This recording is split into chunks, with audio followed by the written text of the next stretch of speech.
আজকে নিউজরুম সংলাপে স্বাগত জানাচ্ছি আমি ফখরুল ইসলাম। শুরুতেই জানাবো গত ২৪ ঘন্টায় দেশ ও দেশের বাইরে ঘটে যাওয়া খবরাখবর শিরোনাম দিয়ে। করোনায় বৈদেশিক কর্মসংস্থানে ধস, চতুর্থ দফায় বন্যায় পানি বাড়ার শঙ্কা পদ্মা ও যমুনায়। দেশে গত ২৪ ঘন্টায় করোনা আক্রান্ত শনাক্ত ১৪০৭ জন। এই নিয়ে মোট আক্রান্ত ছাড়িয়েছে ৩,৬০,০০০। মোট সুস্থ হয়েছেন এখন পর্যন্ত ২,৭২,০০০। চীনে হিমায়িত খাবারে মিলল করোনা ভাইরাসের উপস্থিতি। বিশ্বে ১০ লাখ ছাড়ালো মৃতের সংখ্যা, ৩,৩৪,০০,০০০ ছাড়ালো করোনায় আক্রান্ত। আরও নানান খবর ও তার বিশ্লেষণ নিয়ে আলোচনা করতে আমাদের সঙ্গে অতিথিরা যুক্ত হয়েছেন। তাদের সঙ্গে শুরুতে পরিচয় করে দিতে চাই। আমাদের সঙ্গে যুক্ত হয়েছেন ডক্টর শফিউল আলম ভূঁইয়া, অধ্যাপক, ঢাকা বিশ্ববিদ্যালয়। যুক্ত আছেন Zulhas Alam, bureau chief, Associated Press, AP. এবং যুক্ত আছেন ডাক্তার তারেক হোসেন, জাতিসংঘের সাবেক কর্মকর্তা। আপনাদের তিনজনকে স্বাগত জানাচ্ছি। এবং আমাদের সঙ্গে আরও একজন যুক্ত হবেন ইকবাল সিদ্দিকী, সভাপতি, সিলেট প্রেস ক্লাব। আমরা আলোচনায় যাওয়ার আগে আমরা আজ প্রকাশিত বেশ কয়েকটি পত্রিকা আমার হাতে রয়েছে, সেগুলোর শিরোনামগুলো একটু জানিয়ে দিতে চাই। প্রথমে বাংলাদেশ প্রতিদিন। বাংলাদেশ প্রতিদিন প্রধান শিরোনাম করেছে নিয়ন্ত্রণহীন সাইবার অপরাধ, ঘটছে ১৩ ধরনের ঘটনা, অপরাধ দমনে তৈরি হচ্ছে সাইবার থানা। ভুক্তভোগী ৬৭.৯% নারী, সিআইডিতে প্রতিদিন ৫০ থেকে ৬০টি অভিযোগ। সাইবার অপরাধ নিয়ে প্রধান শিরোনাম করেছে বাংলাদেশ প্রতিদিন, কারণ এখনকার সময় আসলে সাইবার অপরাধী বেড়েছে অনেকাংশেই এবং সাইবার অপরাধকে কেন্দ্র করে আসলে অস্থিতিশীল পরিস্থিতি তৈরি হচ্ছে। এরপরে রিজেন্টের শাহেদের যাবজ্জীবন, এটি ছিল আরও একটি শিরোনাম। এবং দগ্ধ ক্যাম্পাসে গণধর্ষণের ক্ষত, ঘুরে ফিরে অভিযুক্ত একই। এই ছিল বাংলাদেশ প্রতিদিনের আজকের প্রধান প্রধান শিরোনাম। এরপর আসতে চাই কালের কণ্ঠ। কালের কণ্ঠে আজ প্রধান শিরোনাম করেছে নারীর লড়াইয়ে নেই প্রযুক্তি সহায়তাও। ধর্ষণ, নিপীড়ন নিয়ে তারা প্রধান শিরোনাম করেছে, কারণ ইদানিংকালে আসলে গণধর্ষণ বা ধর্ষণের ঘটনাগুলো বারবার উঠে আসছে, ঘটনাগুলো ঘটছে। এটি ছিল প্রধান শিরোনাম। এবং প্রধানমন্ত্রীর দূরদর্শিতায় বিদ্যুৎ খাতে বিপ্লব, এটি ছিল আরও একটি মতামত, আরও একটি তাদের প্রধান শিরোনাম। ঘৃণা জানিয়ে দাঁড়াননি কোনো আইনজীবী, ছাত্রাবাসে ধর্ষণ কাণ্ডের ৩ হোতা রিমান্ডে। এ ছিল মোটামুটি কালের কণ্ঠের শিরোনাম। এরপর দ্য ডেইলি সান আজ শিরোনাম করেছে Hasina Modi talks in December, foreign ministers of Bangladesh India meet today. এটি ছিল প্রধান শিরোনাম ডেইলি সানের। এরপর আরও একটি শিরোনাম রয়েছে Bangladesh Bank moves to speed up stimulus fund disbursement. এটি ছিল আরও একটি শিরোনাম ডেইলি সানের। আমরা আলোচনায় ফিরতে চাই। ডক্টর শফিউল আলম ভূঁইয়া, আপনাকে দিয়ে শুরু করতে চাই। আমাদের দেশে উন্নয়নের মহাসড়কে এগিয়ে যাচ্ছে, কিন্তু কিছু ঘটনা আমাদের আসলে পিছিয়ে দিচ্ছে কিনা যদি বলি আপনাকে। ধর্ষণের ঘটনাগুলো ব্যাপক হারে বাড়ছে দেশে ইদানিংকালে, খুব বেশি দেখা যাচ্ছে করোনাকে কেন্দ্র করে। করোনার আগেও আমরা 1 বছর আগে দেখছি এইসব ঘটনাগুলো। ক্যাডার ভিত্তিক সন্ত্রাসী কার্যক্রম আগে ছিল, এখন গ্যাং ভিত্তিক অপরাধ শুরু হয়েছে। এসব বিষয়ে এক একটি আরেকটির সাথে সম্পর্কযুক্ত। আমাদের সামাজিক ও নৈতিক একটা পরিবর্তন দরকার কিনা, শিক্ষক হিসেবে কি বলবেন? আমার কাছে যেটা মনে হয় যে সাম্প্রতিক কালে যে আমাদের এই যে তরুণ এবং যুবক সমাজ বা বিশেষ করে স্কুল, কলেজ বা বিশ্ববিদ্যালয়গুলোতে আমরা কিন্তু এক ধরনের মনোভাবের এবং চিন্তা চেতনার পরিবর্তন আমরা লক্ষ্য করছি। যে আগে আগে ধরেন তরুণরা বা যুবকরা যে ধরনের মূল্যবোধ ধারণ করত বা সমাজে যে ধরনের নিয়ন্ত্রণ ছিল সিনিয়রদের বা পাড়া ভিত্তিক যে সিনিয়রদের যে কর্তৃত্বটা ছিল, সেটি একটা পরিবর্তনের মধ্য দিয়ে যাচ্ছে বলে আমার কাছে মনে হয়। এখন সমস্ত যে আমাদের যে প্রথাগত এবং ট্রেডিশনাল যে নৈতিক নিয়ন্ত্রণের যে বিষয়গুলো ছিল, সেগুলোতে এক ধরনের পরিবর্তন এসেছে বা আমি যদি বলি যে সেগুলো একদম উঠেই যাচ্ছে বলা যায়। যে আমরা একটা নতুন নতুন আধুনিক বলি বা উত্তর আধুনিক বলি, এরকম একটা সমাজের দিকে যাচ্ছি। তো সেই সমাজের যে যাত্রা পথটা যে সকল পর্যায়ে সমানভাবে আমরা যাচ্ছি তা কিন্তু না। সেই জায়গায় নানা ধরনের বিচ্ছিন্ন এবং বিচ্যুতির ঘটনা আমরা দেখি। মাঝে মাঝে ধর্ষণের ঘটনা ঘটতে দেখি, তারপরে মাঝে মাঝে হত্যাকাণ্ডের ঘটনা ঘটতে দেখি। তবে পাশাপাশি আরেকটা ভালো খবরও আছে যে দেখেন, আগে ধর্ষিত হলে বা এই হত্যাকাণ্ডের ঘটনা ঘটলে বা চুরির ঘটনা ঘটলে সাথে সাথে কিন্তু আসামিকে গ্রেফতার করার ঘটনা আমি আগে দেখিনি, কিন্তু সাম্প্রতিককালে আপনি দেখেন সিলেটে ধর্ষণের ঘটনা কিন্তু সাথে সাথে অপরাধীদেরকে আইনের আওতায় নিয়ে আসা হয়েছে। তারপরে ধরেন হত্যাকাণ্ডের ঘটনা ঘটলে তাদেরকে আইনের আওতায় কিন্তু আনা হচ্ছে। যে একটা সমাজে ওই ধরনের অপরাধ হয়, অপরাধ হবে, সকল সমাজেই হবে, কিন্তু প্রশ্ন হচ্ছে যে এই অপরাধীদেরকে আইনের আওতায় নিয়ে আসা হচ্ছে কিনা, তাদের শাস্তির বিধান করা হচ্ছে কিনা। এই মুহূর্তে আমরা অন্তত এটা লক্ষ্য করছি যে যারা এই ধরনের অপরাধ সংগঠিত করছেন সেই অপরাধীদেরকে দলমত নির্বিশেষে কিন্তু আইনের আওতায় আনার একটা প্রক্রিয়া শুরু হয়েছে। পুলিশ তাদেরকে গ্রেফতার করতে এবং তারা হয়তো একটি আইনি প্রক্রিয়ার মধ্যে দিয়ে শাস্তি হবে। আজকে দেখেন শাহেদের কিন্তু আজকে একটা বিশেষ ট্রাইব্যুনালে যে প্রতারণার মামলায় তার যাবজ্জীবন কারাদণ্ড অস্ত্র মামলা, এটাও কিন্তু একটা উদাহরণ সৃষ্টি করবে। তো এইভাবে যদি অপরাধীদেরকে আইনের আওতায় নিয়ে আসা হয় তাহলে কিন্তু এই অপরাধ সংগঠনের প্রবণতা কমে যাবে। আর ধর্ষণের বিষয়টাকে হয়তো আরো একটু সমাজতান্ত্রিক দৃষ্টিকোণ থেকে আপনাকে দেখতে হবে যে এই ধর্ষণের ঘটনাগুলো কেন ঘটছে, এটার ক্ষেত্রে গণমাধ্যমের ভূমিকা কি, এটার ক্ষেত্রে সমাজের ভূমিকা কি। আর বিশেষ করে সিলেটের যে ঘটনাটি ঘটেছে সেটা তো একটা নীরব পরিবেশের, এই যে করোনাকালীন সময়ে শিক্ষা প্রতিষ্ঠান বন্ধ, সেই রকম একটা পরিস্থিতির সুযোগ নিয়েছে একদম দুর্বৃত্ত। তো এইরকম ঘটনাগুলোকে যতই আমরা আইনের আওতায় নিয়ে আসবো এবং শাস্তি নিশ্চিত করবো তাহলে এই ধরনের ঘটনাগুলো কমে আসবে। তো সমাজ এগিয়ে যাচ্ছে, পাশাপাশি অপরাধীরাও কিন্তু অপরাধের নতুন নতুন কৌশল তারা রপ্ত করছে এবং সেই কৌশলটাকে প্রয়োগ করছে। তো সেই কৌশলটাকে নিয়ন্ত্রণে আনা, সকলের সজাগ থাকা এবং আইনটাকে যথাযথভাবে প্রয়োগ করা, এগুলি হচ্ছে এই মুহূর্তে আমাদের করণীয়। জি, আপনার কাছে ফিরবো আমরা। আমাদের সঙ্গে যুক্ত হয়েছেন ইকবাল সিদ্দিকী, সভাপতি সিলেট প্রেস ক্লাব। ইকবাল সিদ্দিকী, আপনি অন এয়ারে আছেন, আপনি আমাকে শুনতে পাচ্ছেন কিনা আমি জানি না, তবে যদি শুনে থাকেন আপনি জি, আপনার কাছে আমরা ফিরবো, আপনি থাকুন, আপনার কাছে ফিরবো আমরা, আপনি থাকুন। জুলহাস সালাম, আপনার কাছে আসতে যাই। অস্ত্র মামলা, আজকে আমরা দেখলাম যে দুর্নীতিতে অভিযুক্ত শাহেদের যাবজ্জীবন কারাদণ্ডের আদেশ দিয়েছে আদালত। খুব দ্রুত আসলে বিচারিক প্রক্রিয়া এগিয়েছে এই মামলার, এটি একটি ইতিবাচক খবর। কিন্তু আমাদের এখনো কোনো কোনো দুর্নীতিবাজ ধরাছোঁয়ার বাইরে রয়ে গেছে, এগুলো তো নিশ্চয়ই আমাদেরকে এখনো ভাবায়। এর বিরুদ্ধে ব্যবস্থা নেওয়ার একটি জায়গা থাকা দরকার কিনা, বা অন্যরা তো সুযোগ পেয়ে যাবে যদি ব্যবস্থা না নেওয়া হয় যারা ধরাছোঁয়ার বাইরে থেকে গেছে, কি বলবেন? ধন্যবাদ আপনাকে। সেটা হচ্ছে যে আসলে জনাব শাহেদ সাহেবকে আজকে যাবজ্জীবন কারাদণ্ড দেওয়া হয়েছে, যেটি খুবই দ্রুততার সঙ্গে, সেটি একটু ভালো লক্ষণ। কারণ তিনি যে ধরনের যদি অস্ত্র মামলায় তাকে শাস্তি দেওয়া হয়েছে, অস্ত্র মামলায় এই শাস্তি দেওয়া হয়েছে, কিন্তু তিনি এত কিছুর সাথে জড়িত ছিলেন এবং তিনি ক্ষমতার কেন্দ্রবিন্দু থেকে শুরু করে বিভিন্ন যে শাখা প্রশাখা আছে সমস্ত জায়গায় তিনি নানা রকম প্রতারণা করার চেষ্টা করেছেন, বিশেষ করে সেই জায়গাগুলোকে ব্যবহার করার চেষ্টা করেছেন। সেটা আমরা নানাভাবে দেখেছি এবং গণমাধ্যমকে তিনি ব্যবহার করেছেন অথবা সেই জায়গাটিকে ব্যবহার করেছেন। তো এখন যে আপনি যে প্রশ্নটি করলেন যে অন্য অপরাধীরা বা অভিযুক্ত যারা আছে, দেখেন একটি বিষয় এখানে বলতেই হবে যে একদিকে যেমন শাহেদ সাহেবের মতো মানুষ শাস্তি পাচ্ছেন, অন্যদিকে পেছনে যারা আছে সেটা নিয়ে কিন্তু কনসার্ন হচ্ছে যে বড় বড় অপরাধ বা দুর্নীতির সাথে পেছনে যারা আছে তারা কিন্তু সবসময় সামনে আসছে। দেখা যাচ্ছে যে সামনের সারির কিছু মানুষ তারা শাস্তি পাচ্ছে, তাদেরকে নিয়ে বেশ হইচই হচ্ছে, কিন্তু পেছন থেকে কিছু মানুষ কিন্তু তারা নিরাপদে চলে যাচ্ছে, এরকম একটা পারসেপশন মানুষ আছে।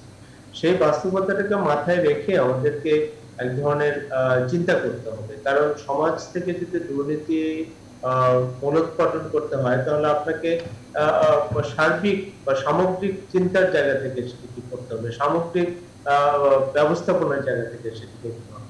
এবং এটিকে যদি অ্যাডহক বেসিসে অথবা খুব সেন্সেশনাল কিছু ঘটনাকে বাছাই করে নেওয়া হয় তাহলে মানুষের মধ্যে এক ধরনের বার্তা যাবে, কিন্তু সেটি দীর্ঘ মেয়াদে টেকসই এক ধরনের বাস্তবতা তৈরি করতে নাও পারে। সুশাসনের কথা বলি আমরা, সুচিন্তার কথা আমরা বলি যে সমাজের কাঠামোকে শক্তিশালী করতে হবে, গণতন্ত্রের কাঠামোকে শক্তিশালী করতে হবে, সমাজের যে এক ধরনের ভঙ্গুর চিত্র আমরা দেখতে পাচ্ছি বিভিন্ন জায়গায়, সেই জায়গায় শক্ত করতে হবে। একই সাথে আমরা দেখলাম আজকে বাংলাদেশ প্রতিদিনে একটি শিরোনাম যে সাইবার অপরাধ বাড়ছে। সাইবার অপরাধ মানুষ যে অনলাইন বা বিভিন্ন সামাজিক যোগাযোগ মাধ্যমে যে অপরাধগুলো সংঘটিত হচ্ছে, এগুলো নিয়ন্ত্রণের জায়গা বা সক্ষমতার জায়গা কতটা দেখছেন? না, সার্বিক অর্থে আপনাকে দেখতে হবে, একদিকে দুর্নীতি বলেন, এই ধরনের ঘটনা বলেন, বা সাইবার ক্রাইম, একটার সাথে কিন্তু আরেকটা সম্পর্ক। প্রথম কথা হলো যে আপনি প্রযুক্তিকে তো আর দূরে সরিয়ে রাখতে যাবেন না, সেটিকে আমাদের সামনে রাখতেই হবে। আমাদের নতুন প্রজন্মকে সেই দারুণ মোচন আমরা করে দিয়েছি, এবং সেটি স্বাভাবিক। বর্তমান বিশ্বে এটি ছাড়া চলা যাবে না। এবং লেটেস্ট যেসব অ্যাডভান্সমেন্ট আছে সেটাকে মাথায় রেখে কিন্তু চলতে হবে। কিন্তু এর সাথে যে ধরনের থ্রেট আছে, যে ধরনের চ্যালেঞ্জ গুলো আছে, সেইটার মোকাবেলায় কিন্তু আমাদের খুব ভালো আইন আছে, এবং সক্ষমতা অর্জন করার চেষ্টা করেছে। সেটা ফাইন্যান্সিয়াল সেক্টর থেকে শুরু করে সামাজিকভাবে সাইবার ক্রাইম, সাইবার বুলিং, এসব একটা বড় একটা মাথা ব্যথার কারণ হয়েছে। আমাদের মাদক যেমন একটি বড় সমস্যা, আমাদের সুশাসনের নিয়ে নানা রকম প্রশ্ন আছে সামগ্রিকভাবে, সেটি যেমন একটা বড় সমস্যা, আমাদের দুর্নীতি একটি বড় সমস্যা। তার সাথে কিন্তু এই যে নতুন প্রবণতাগুলো প্রযুক্তি নির্ভর বা প্রযুক্তিকে কেন্দ্র করে, সেটি কিন্তু আহ, আহ, আহ, খুবই চিন্তার বিষয়। এবং আপনি জানবেন যে অনেক কথা আসে না মিডিয়াতে, পুলিশের কাছে রিপোর্টেড হয় না, কিন্তু প্রচুর আত্মহত্যা করে ইয়াং মেয়েরা নানা রকমের সিচুয়েশনে পড়ে, নানা রকম তো যার জন্য হচ্ছে। এবং আহ, আহ, আহ, ছেলেরা যারা আছে তারাও কিন্তু মানসিক ভাবে নানা রকম ভাবে, তারা জঙ্গিবাদ থেকে শুরু করে আমরা দেখেছি হলিয়ার্টিজম ঘটনার সাথে যারা জড়িত তাদেরকে, তাদের সাথে আমিও কাজ জি। করেছি এসব নিয়ে। তো আমি দেখেছি যে তাদের পরিবাররা অবাক হয়েছে যে কি করে তারা এইভাবে এই ধরনের শিক্ষায় দীক্ষিত হলো।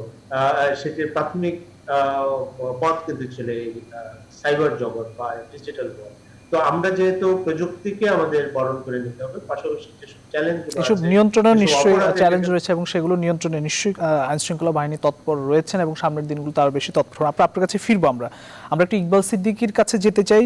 তিনি সিলেট থেকে যুক্ত হয়েছেন। ইকবাল সিদ্দিক, আপনার কাছে আসছে যে এখন সবচেয়ে বেশি আলোচিত ঘটনা সিলেটে এমসি কলেজে যে গণধর্ষণের যে ঘটনাটি ঘটেছে, আসামিদের একে একে এর মধ্যে গ্রেপ্তার করা হয়েছে। এটি একটি ইতিবাচক বিষয়। তবে এমসি কলেজের এইসব ঘটনা বা এই ঘটনাগুলো কিন্তু বারবার ঘুরে ফিরে আসছে। এমসি কলেজে এর আগেও আমরা দেখছি যে একজন পাশে একটি নৃশংস ঘটনা ঘটেছিল। এইসব ঘটনাগুলো আসলে বন্ধে কি ধরনের পদক্ষেপ হওয়া উচিত বা কি ব্যবস্থা নেওয়া উচিত বলে আপনার কাছে মনে হয়? ধন্যবাদ। আমি যদিও সংযুক্ত হয়েছি কিছুটা দেরিতে, এখানে যেটি ঘটেছে আপনি একটু আগে যে কথাটি বললেন যে একটা ইতিবাচক বিষয় হচ্ছে আসামিদের বেশ অনেকেই ধরা পড়ে গেছে। আজকে সর্বশেষ যে খবর সেখানে 6 জন ধরা পড়েছে, আরো সম্ভবত 3-4 জন এখনো বাকি আছে, এবং আইন শৃঙ্খলা রক্ষাকারী বাহিনী 2 দিনের মধ্যেই এই গ্রেপ্তার গুলো করেছেন। র্যাব গত রাতে 3 জনকে গ্রেপ্তার করেছে, এর আগে পুলিশ দুই জেলার বিভিন্ন উপজেলা থেকে আর বাকি 3 জনকে গ্রেপ্তার করেছে। এটি একটি ইতিবাচক দিকই বলতে হবে, কারণ আমরা সাধারণত এই ধরনের ঘটনার পর পর আইন শৃঙ্খলা রক্ষাকারী বাহিনীর ভূমিকাটাকে খুব একটা প্রশংসনীয় ভাবে নিতে পারি না। শুধুমাত্র আসামি গ্রেপ্তারে এক ধরনের গাফিলতির চর্চা থাকে। এ কারণে সিলেটে এবার এই বিষয়টি একটু ভিন্ন মাত্রা এনে দিয়েছে, যেটি আপনি বলছিলেন। আজকে সমস্ত পত্রপত্রিকায় বিষয়টি ইতিবাচক ভাবেই উঠে এসছে। এখানে যে বিষয়টি দীর্ঘদিন যাবৎ দেখা যাচ্ছে, এমসি কলেজ আপনারা জানেন একটু শহরের এক পাশে একটা মোটামুটি এক ধরনের নির্জন এলাকা ছিল।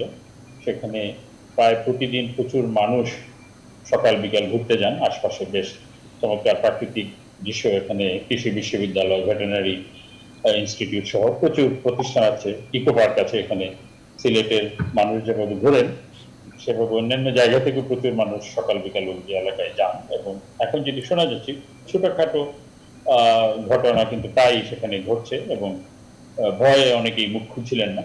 এবং এই এলাকায় সরকারি দলের প্রশ্রয়ে থাকা কিছু গ্রুপ এই ধরনের অপকর্মের সাথে জড়িত। যদিও যেটি এখন বলা হচ্ছে ছাত্রলীগের সিলেটে কোনো সংগঠন নেই, দীর্ঘদিন যাবত কোনো কমিটি নেই। এই এমসি কলেজে আপনারা জানেন বছর আগে যখন রাতের বেলা দুই সংগঠনের সংঘর্ষের পর হোস্টেল জ্বালিয়ে দেওয়া হয়েছিল, প্রায় 42টি কক্ষ, পুরো হোস্টেল জ্বালিয়ে দেওয়া হয়েছিল। পরবর্তীতে সেটা নির্মাণ করা হয়েছে, কিন্তু সেই মামলার আসামিরা এখন কোথায় আছে, কি অবস্থায় আছে কেউ জানে না। গত বছর পর্যন্ত এই মামলার কার্যক্রম এক ধরনের চলছিল, এক ধরনের একটা দায়সারগোজের তার চার্জশিট হয়েছিল, সেখানে খুব একটা গ্রেপ্তার হয়নি। এই সমস্ত কারণেই এই অপরাধগুলো বেড়েছে। এবং যেটি বলা হয়ে থাকে সরকারি দলের কিছু কিছু নেতার প্রশ্রয়ে এগুলি ঘটেছে। এবং এখন এমন পর্যায়ে চলে গেছে কেউ এটা দায়িত্ব নিতে চান না। যদিও এই গত 2 দিনে আইন শৃঙ্খলা রক্ষাকারী বাহিনীর যে তৎপরতা, এটির মূলে আমরা যেটা জেনেছি, এখানকার যে সংসদ সদস্য আমাদের পররাষ্ট্রমন্ত্রী মহোদয়, তিনি নিজে এই বিষয়টি নিয়ে আইন শৃঙ্খলা রক্ষাকারী বাহিনীর সাথে কথা বলেছেন এবং তার বক্তব্যের পরপরই 48 ঘন্টার ভিতরে আমরা দেখলাম এই 6 জন দুর্বৃত্ত ওই দিনের ঘটনার যারা আসামি তারা ধরা পড়ল।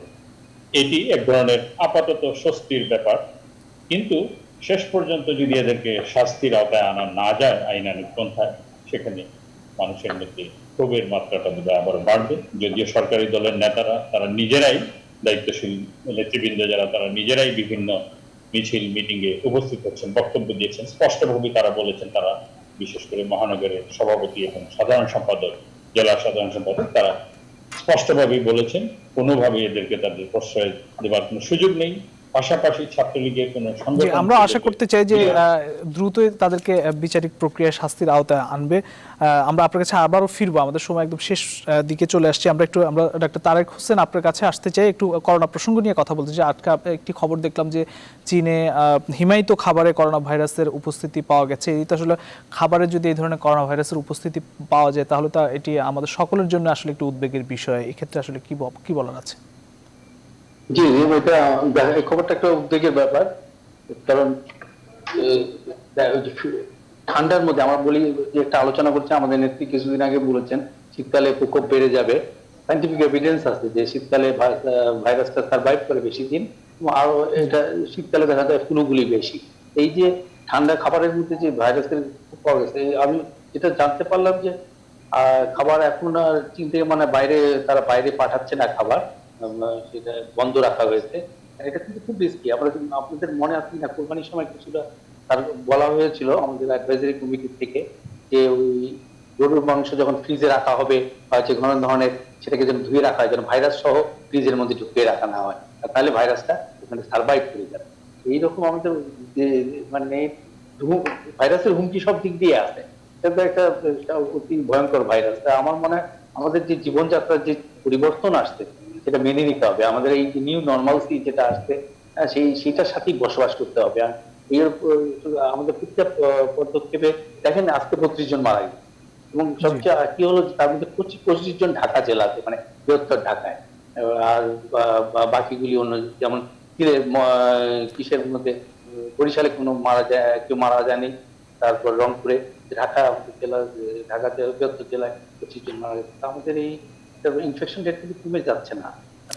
খাবারে যদি ভাইরাসটি ছড়ায় বা খাবার যদি অনিরাপদ হয়ে পড়ে আমাদের জন্য, এটা তো খুবই বড় ধরনের একটা আশঙ্কার বিষয়। তাহলে আসলে আমাদের খাবার ওয়াশ করতে হবে, আমাদের ওই হাইজিনগুলি মেনটেন করতে হবে। আমরা যেমন বারবার হাত ধুচ্ছি, আমাদের ফ্রিজ থেকে যে খাবারটা বের করা হবে ওটা দরকার হলে গ্লাভস পরে খাবারটা বের করে খাবারটাকে ওয়াশ করে দিতে হবে।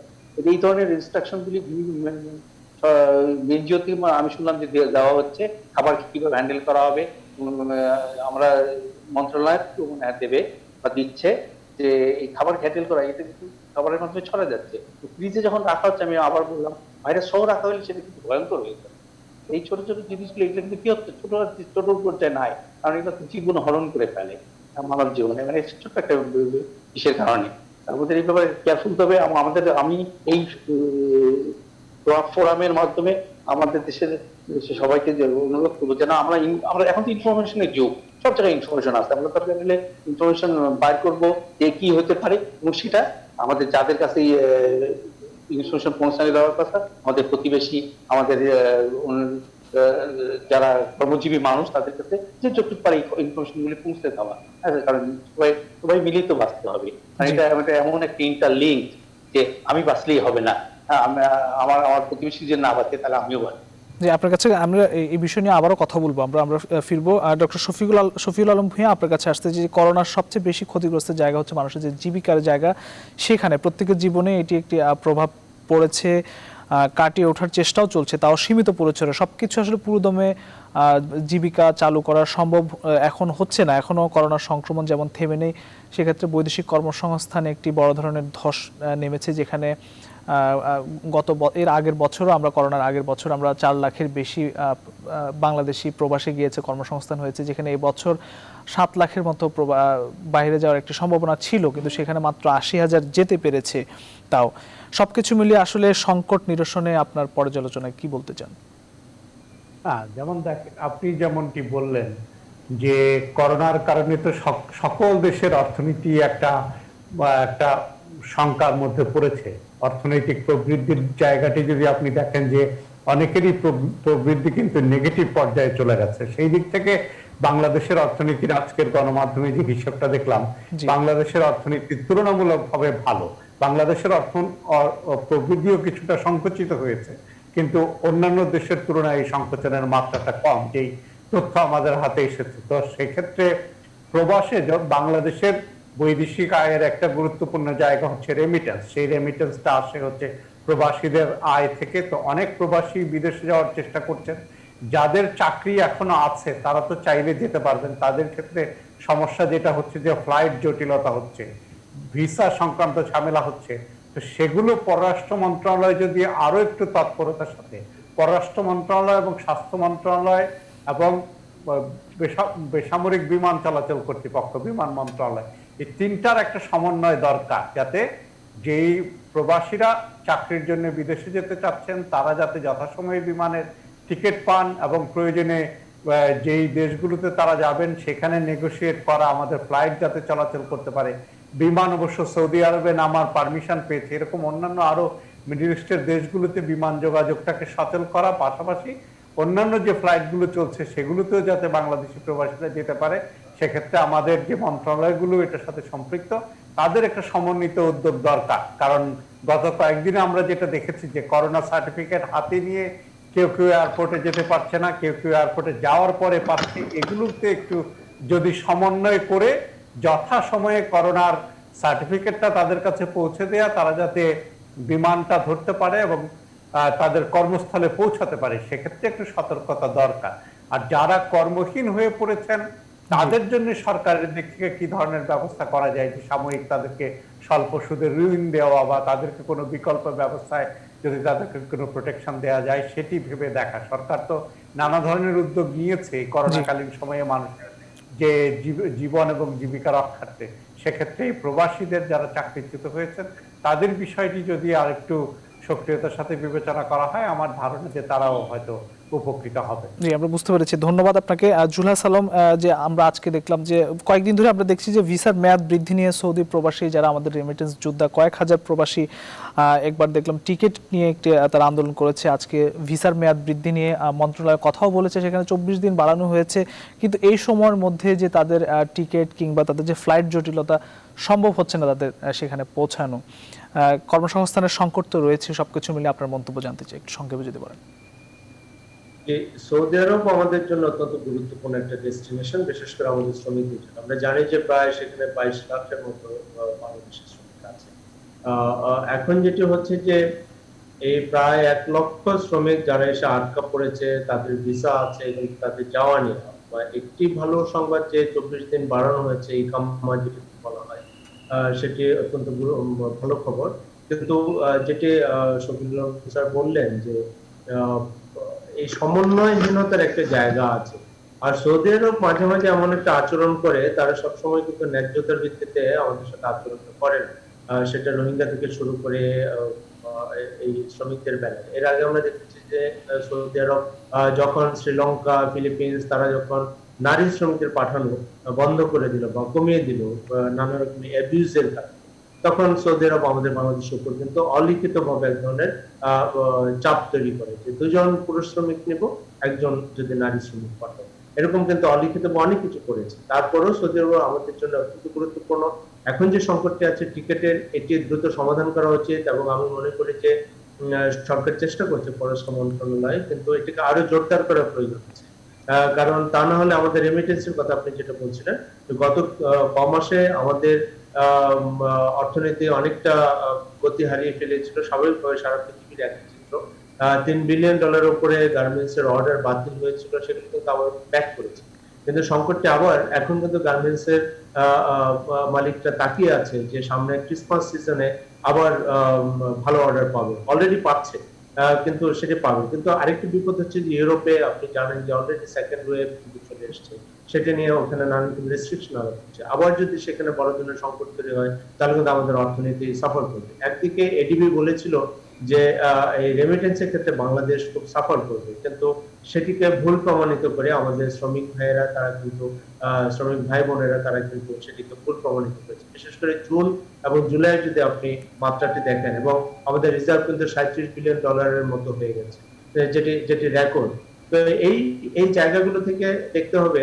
সেটা অবশ্য আরেকটি ব্যাখ্যা আছে যে অনেকে বিশেষ করে ইউরোপ আমেরিকা থেকে টাকা পাঠাচ্ছে আত্মীয় স্বজনের কাছে, কিন্তু মিডল ইস্ট থেকে সেটা কমে গেছে কিনা সেটি আমাদের দেখতে হবে। তো এই সামগ্রিক ভাবে জি। আমাদেরকে এই খাতটিকে অত্যন্ত গুরুত্বের সঙ্গে এবং সর্বোচ্চ গুরুত্ব যেসব দেওয়ার মতো খাত আছে তার মধ্যে এটা সবাই বোঝেন, নীতিনির্ধারকরা বোঝেন, তারা জানেন, তাদের কাছে সমস্ত তথ্য আছে।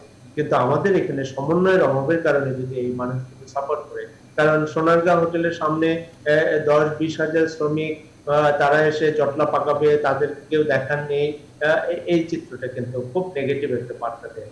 সেটি মোটেই কাম্য নয়, সেটি আমাদেরকে অতি দ্রুত ওভারকাম করা উচিত। জি, আমরা আশা করব যে এই বিষয়ে নিশ্চয়ই ব্যবস্থা নেবেন। আমরা একটু ইকবাল সিদ্দিকী আপনার কাছে যেতে চাই। সিলেটে এখন করোনা পরিস্থিতি কোন পর্যায়ে রয়েছে? শীত আসছে সামনে এবং শীতকে ঘিরে যে একটি শঙ্কা তৈরি হয়েছে, সেখানকার সাধারণ মানুষের মধ্যে কোনো পরিবর্তন আপনি দেখছেন কিনা? ধন্যবাদ। না, তেমন কোনো পরিবর্তন লক্ষ্য করা যাচ্ছে না, যদিও গত কয়েকদিন যাবৎ মৃত্যু কোনো রিপোর্ট পাওয়া যায়নি, মাত্র গতকাল একজনের মৃত্যুর ঘটনা ঘটেছে। এছাড়া গত প্রায় সপ্তাহখানেক যাবৎ কোনো মৃত্যুর খবর পাওয়া যায়নি। তবে যে কথাটি বললেন, স্বাস্থ্য বিশেষজ্ঞরা ইতিমধ্যে এটি বলছেন যে শীতকে সামনে রেখে এক ধরনের আশঙ্কা রয়েছে, কিন্তু একই সাথে যে টেস্ট হচ্ছে সেখানে প্রচুর মানুষের কিন্তু পজিটিভ রিপোর্ট আসছে। আবার অনেকেই বাড়িতে থেকে চিকিৎসা নিয়ে সুস্থ হচ্ছেন, এমন মানুষের সংখ্যা অনেক বেশি। এক ধরনের সচেতনতা একটা পর্যায়ের মানুষের মধ্যে আছে, কিন্তু সর্বসাধারণের মধ্যে যে ঢিলেঢালা ভাব এসেছিল এখনো সেটা একই অবস্থায় রয়ে গেছে। এখানে সরকারি তরফেও তেমন কোনো উদ্যোগ নেই, মানুষ একেবারেই স্বাভাবিকভাবেই চলাচল করছে। মাস্ক ব্যবহারও বলতে গেলে সর্বনিম্ন পর্যায়ে। এটি যে কথাটি বললেন যে শীতকে সামনে রেখে সেই উদ্বেগটাকে আবারও বাড়িয়ে দেবার মতো একটা পরিস্থিতি এখনো বিরাজ করছে, এবং কোনো তরফেই কোনো ধরনের সতর্কতামূলক পদক্ষেপ নেওয়ার লক্ষণ আমরা দেখছি না। প্রশাসনের নিয়ন্ত্রণ কতটা দেখছেন? প্রশাসনের নিয়ন্ত্রণের ব্যাপারে প্রশাসন কতটুকু আগ্রহী সেটি নিয়ে আমাদের প্রশ্ন আছে। বিভিন্ন ফোরামে এই বিষয়গুলো নিয়ে কথাবার্তা হচ্ছে। একদিকে যখন স্কুলগুলো খোলা হচ্ছে না, কলেজ খোলা হচ্ছে না, পাশাপাশি বাজারগুলো খুলে দেওয়া হয়েছে, যানবাহন একেবারে অবাধে চলাফেরা করছে, মার্কেট সবকিছুই ঠিক আছে, কিন্তু স্কুল খোলা হচ্ছে না, সেই জায়গা থেকে মানুষের মধ্যে সতর্কতা আসছে না। এবং প্রশাসনের পক্ষ থেকে আমি যে কথাটি বলবো, কোনো ধরনের সতর্কতামূলক কর্মসূচি এখন নেই বললেই চলে। এটা সব ক্ষেত্রেই প্রযোজ্য, এই উপজেলা এবং গ্রামাঞ্চলে বা শহরে একই অবস্থা। জি, ধন্যবাদ। আমরা একটু ডক্টর তারেক হোসেন আপনার কাছে আপনার বক্তব্য দিয়ে আমরা শেষ করতে চাই। স্বাস্থ্যমন্ত্রী আজকে বলেছেন যে নভেম্বরে করোনার টিকা আসতে পারে, আদৌ সেটা কতটা সম্ভব, বা টিকা আসলে সেটি তো সাথে সাথে বা তৎক্ষণাৎ ব্যবহার করা সম্ভব কিনা, আপনার মন্তব্য দিয়ে শেষ করতে চাই যদি বলেন। ধন্যবাদ একত্রিত করার জন্য। আসলে এই যে টিকা ভ্যাকসিনের নিয়ে আমাদের অনেক আলোচনা হয়েছে, লং প্রসেস। এটা অ্যানালাইসিস করে দেখা যাচ্ছে যে আমার ব্যক্তিগত মত, আমি বেসড অন দা এভিডেন্স, বিভিন্ন জায়গায় মডার্না, রাশিয়াতে, ইউকে, অক্সফোর্ড ভ্যাকসিন, তাতে আই ডোন্ট থিঙ্ক সো যে ভ্যাকসিনটা এই বছর এসে পৌঁছাবে। এটা মনে হয় না আমরা পাবো নভেম্বর ডিসেম্বরে। আমার জানি মনে হয় ডাটা সামনে দিলে বিভিন্ন ট্রায়ালের ফেজগুলি বিভিন্ন জায়গায় হচ্ছে, আমাদের দেশেও ট্রায়াল শুরু হচ্ছে, তাতে আমার মনে হয় আমাদের পেতে পেতে ফেব্রুয়ারি মার্চের দিকে। মানে একটি কথা বলা হয় যে ধনী দেশগুলো আগেই বুক করে রেখেছে টিকা, এই ধরনের একটি বিষয়, এটা নিয়ে আসলে আপনি কতটুকু জানেন? এটা আসলে জানেন, ভ্যাকসিন ন্যাশনালিজম বলে একটা শব্দ আছে। আমি দীর্ঘদিন জাতিসংঘের বিভিন্ন দেশে কাজ করেছি, 18টা দেশে কাজ করেছি, WHO আর ইউনিসেফ মিলে। এটা ভ্যাকসিন ন্যাশনালিজম থেকে আমরা মাল্টিলেটারালিজমে নিয়ে আসার জন্য আমাদের নেত্রী এটা নিয়ে অনেক কথা বলেছেন, এবং পরশুদিনও বলেছেন যে ভ্যাকসিন ন্যাশনালিজমটাকে থেকে সরে আসতে হবে। আমেরিকানরা একটা ফর এক্সাম্পল, ওরা 800 million dose already pre book, এবং সেক্ষেত্রে 70% পেইড, এবং লোক সংখ্যা হলো 330 মিলিয়ন। 330 মিলিয়নের জন্য আমেরিকানরা 850 মিলিয়ন ভ্যাকসিন বুক করে রেখেছে। কি তো আছে, বৈষম্য তো আছেই। তাহলে কিন্তু আমাদের এর মেকানিজম রয়েছে, Gavi mechanism, Global Alliance for Vaccine Immunization mechanism রয়েছে, এবং বিভিন্ন মেকানিজম রয়েছে যেখান থেকে আমাদের মতো দেশটা ভ্যাকসিন কিনতে পারবে। সব তো আর এটা এটা কিনতে হয়তো খারাপ লাগে, কিন্তু সব ভ্যাকসিন তো ফ্রি আসবে না। হ্যাঁ, আমাদের দেশের 16 কোটি লোক জনগণ কি ভ্যাকসিন সবাই ফ্রি পাবে না, কিন্তু একটা নিয়ম কিসের মধ্যে, যে যদি ভ্যাকসিন প্রাইসটা আমাদের সাধ্যের মধ্যে থাকে তাহলে সেটা হবে। এবং আমাদের লবিটা শুরু হয়েছে যে আমরা যেন ভ্যাকসিন, অনেকগুলি ফার্ম রয়েছে, ইউরোপিয়ান ইউনিয়ন তাদের জনসংখ্যা আমি শুনেছি ডাটা দেখেছি 2 গুণ বেশি ভ্যাকসিন বুক করে রেখেছে। তাহলে এই অবস্থায় আমাদের যদি যেটা আমি আহ্বান করবো, আমাদের এই অ্যাডভোকেসিটা হাইয়েস্ট লেভেলে টু বি কন্টিনিউ, থামা যাবে না। থামলেই নিউ ইয়র্ক প্যারিসে মিটিং হবে, মিটিং এ আমরা পিছায় যাবো। আমাদেরকে কন্টিনিউয়াস গ্লোবাল অ্যাডভোকেসিটা করে দিতে হবে, আমরা ভ্যাকসিন যেন সময় করে পাই। আর একটা লাস্ট কথা আমি বলতে চাই, আমার কাছে ভ্যাকসিন একজন পাবলিক হেলথ স্পেশালিস্ট হিসাবে ভ্যাকসিনের চেয়ে বড় জিনিস হলো মাস্ক। মাস্ক কিন্তু অল্টারনেটিভ টু ভ্যাকসিন। এই মাস্কটা আমি জনগণকে বলবো মাস্কটা পড়তে। ভ্যাকসিনের এখনো আমরা জানি না যে কতদিন এটা লাস্টিং করবে আমাদের শরীরে, কতদিন প্রোটেকশন দেবে। মাস্ক কিন্তু তার চেয়ে বেশি প্রোটেকশন দেয়। এই জন্য মাস্কটাকে একটা সামাজিক আন্দোলনে গড়ে তুলতে হবে। আমরা সবাই মিলে এই আন্দোলনটাকে অংশগ্রহণ করতে হবে। মাস্ক পরতেই হবে, দ্যাট ইজ নো অল্টারনেটিভ। জি, অসংখ্য ধন্যবাদ। নিশ্চয়ই আমরা সকলেই বলছি, সরকারও বলছে, সবাই বলছে যে মাস্ক পরার বিকল্প নেই করোনা থেকে মুক্তির। প্রিয় দর্শক, আমাদের সঙ্গে যুক্ত হওয়ার জন্য ডক্টর শফিউল আলম ভূঁইয়া, জুলহাস আলম, ইকবাল সিদ্দিকী এবং ডক্টর তারেক হোসেন, আপনাদের 4 জনকেই ধন্যবাদ জানাচ্ছি। প্রিয় দর্শক, একদিকে বন্যা, অন্যদিকে করোনার সংক্রমণ, উভয় সংকট মোকাবেলার মধ্য দিয়ে এগিয়ে যাচ্ছে দেশ। এই সংকট থেকে এগিয়ে আসতে হবে আপনাকেও, সচেতন হয়ে মেনে চলতে হবে স্বাস্থ্যবিধি। আজ এ পর্যন্ত, একই সময় আগামীকাল আবারও দেখা হবে। ততক্ষণ পর্যন্ত ভালো থাকবেন, সুস্থ থাকবেন। শুভরাত্রি।